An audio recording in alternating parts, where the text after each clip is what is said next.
Do you remember when a bunch of billionaires died and like the whole internet celebrated?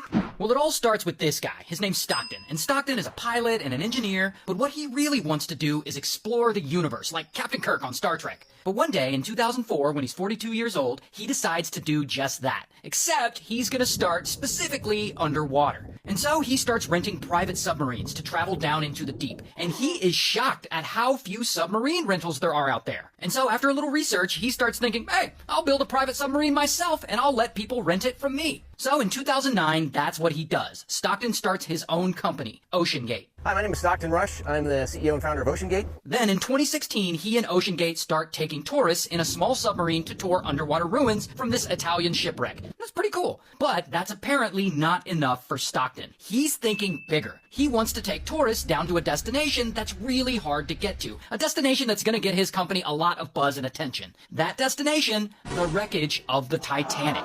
And so Stockton gets to work, and he starts designing a submarine that can withstand the pressure of the ocean at 13,000 feet deep. And old school standard submarines, they're too expensive and way too big. And Stockton, he wants his to be cheap. And so, boom, he starts building it. He apparently cuts some corners on the material he uses on it, and he adds a bunch of other pre-made parts so that OceanGate can save some money. And he also installs a Logitech video game controller to steer it. Now, he does get a lot of criticism for this, but I actually looked into it, and it's apparently not uncommon to use Logitech video game controllers to control certain parts of submarines. So he's not entirely crazy for installing one on his, apparently. Anyway, once it's built, he calls this new submarine Titan.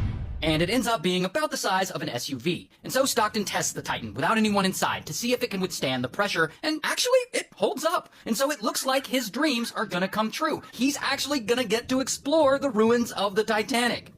Until... Not everyone is on board with Stockton's Titanic submarine plans, particularly this guy, David. And David is an employee at OceanGate. And so David looks at the Titan and he immediately sees some things that could ultimately turn into a leak. And so David lets it be known, and he brings all these serious safety concerns up in a meeting with all the bosses at OceanGate. He's like, this sub, it isn't strong enough. And he insists that they get it inspected and certified by the American Bureau of Shipping to verify that it's safe and up to standard. But I guess Stockton is like, nah, that won't be necessary.